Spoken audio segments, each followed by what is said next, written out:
आपको बात नहीं बता रहा हूँ, थोड़े में मैंने आपको बता दिया कि इसमें पैसा नहीं लगेगा, कोई समय का बंधन नहीं है, केवल यत्न के साथ लग करके थोड़ा सा फिर संसार का काम करो। इसके लिए क्या करना पड़ता है, तुम्हारे फोन में पैसे बहुत हों लेकिन पावर नहीं हो तो इसलिए संसार की चीजें काम नहीं सब जगह करती, उसके लिए शक्ति चाहिए। और वो कहाँ से मिलती है, परमात्मा से जुड़ने से। रात में थक के उठते हो तो शक्ति बढ़ जाती है कि नहीं, तो इसलिए उससे जुड़ने से। ऐसे ही सुबेरे रात प्रार्थना करने से, उसके साथ उसका गुणगान करने से, ये उसके साथ जुड़ने का रास्ता है, तरीका है। उसकी प्रार्थना, उसको नमस्कार, उसका गुणगान, उसकी बात, उसकी कथा, उसकी चर्चा, ये सारा उससे जुड़ने का रास्ता है। उससे जुड़ोगे तो उसकी शक्ति को पाओगे, और संसार से जुड़ोगे तो उसके असर को पाओगे। छाया में बैठोगे तो ठंडक मिलेगी, और धूप में बैठोगे तो जैसा संग करोगे उसका असर आएगा कि नहीं, समझे। तुम लोगों को जल्दी हो तो मेरी तरफ से जा सकते हो कहीं, इसलिए मैंने आपको थोड़े में सार बता दिया है।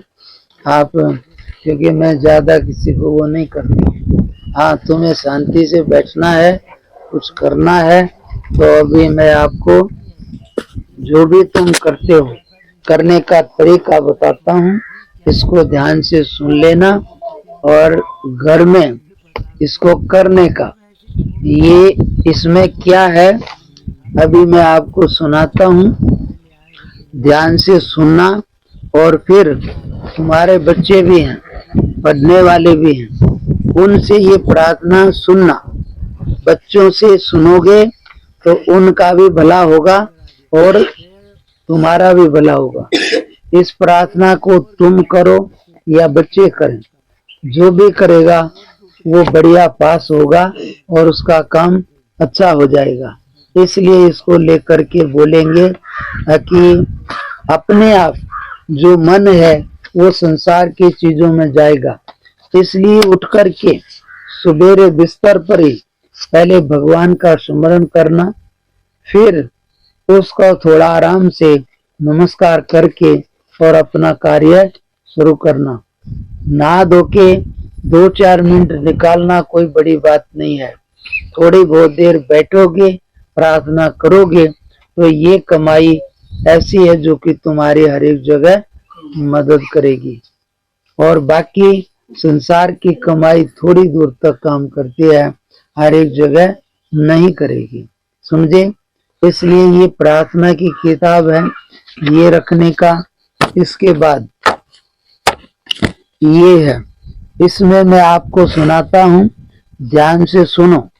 और इसके साथ ही तुम पढ़े लिखे होगे, पढ़े लिखे हो ना, लो एक एक ये रखना, मैं साथ में बोलूंगा तो देखते रहना, ले लो इसको। बाद में तुम्हारे को ये एक बार बोलना है, और फिर वो तुम्हारा नंबर है क्या लिए हो,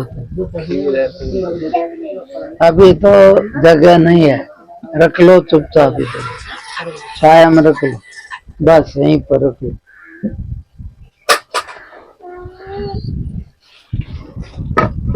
इसलिए इसमें क्या होता है, हाँ बैठ जाओ खुले खुले। तो देखो, कोई भी यहाँ पर आया है, हम यहाँ पर आके उलझे हैं, उलझन तो है ना, तो कोई ना कोई आदमी दुखी है तो उसका कोई पाप है, कोई सुखी है तो उसका कोई पुण्य है। ये अलग बात है कि हमें नहीं मालूम या उस आदमी को भी नहीं मालूम, पर दुखी है तो इससे पता लग जाएगा कि इसका कोई पाप कर्म है, और सुखी है तो इसका कोई पुण्य कर्म है। तब पता किसको है, ये जो संसार की व्यवस्था करती है, परमात्मा की शक्ति है, उससे सब व्यवस्था चलती है। उसको सब कुछ पता है, इसलिए उसके यहाँ कभी भी गलत नहीं होता है। वो कहेगा ये खराब है, वो कहेगी ये खराब है, इसलिए खराब कौन है? किसकी गलती निकालोगे? जो दुखी है गलती उसकी है, चाहे भले वो ऊपर से नहीं लग रहा, लेकिन दुखी है तो उसकी कोई गलती है जो भी दुख पाया है। नहीं होती तो दुखी नहीं होता। सास कहे बहू को बहू खराब है, पर दुखी सास है तो गलती सास की है। बेटा परेशान कर रहा है बाप को, बाप कह रहा है बड़ा निर्भाग है, पर बेटा तो आराम से है और बाप दुखी है, तो गलती किसकी? बाप की। पर बेटे की आएगी उसके समय पर, कब? जब वो दुखी होगा तब। अभी इसकी है। इसलिए इस समय हमें कोई भी दुख है तो ये समझने का है कि हमारा कोई ना कभी का पाप है, समझे? ऐसा है। इसके लिए अब चलो दुख तो है हमारा, अब उसको हटाए कैसे? ये ज्यादा नहीं जानना होता है अब बीमारी कैसे हुई, ज्यादा ये होता है कि बीमारी हटे कैसे। समझ में आया ना? तो इसलिए कहाँ से तेल लग गया ये ज्यादा नहीं जानना, अब कैसे छूट जाए ये जानना है, साबुन से या कैसे भी। इसके लिए इसमें प्रार्थना है, ये सबके पास आया ये, तो ये प्रार्थना है। तो ये क्या दवाई काम करेगी कि जो भी हमसे गलती हो गई तो इस गलती को व्यवस्था करने वाला जो भी है वो जज है। जज, यहाँ जज न्याय करता है ना, तो जज ने न्याय कर दिया, लेकिन उसी जज को फिर प्रार्थना करो कि हे साहब मैं बड़ा गरीब हूँ, दुखी हूँ, गलती हो गई, कुछ कृपा कर दो, तो वही जज फिर छूट कर देगा। समझ में आया?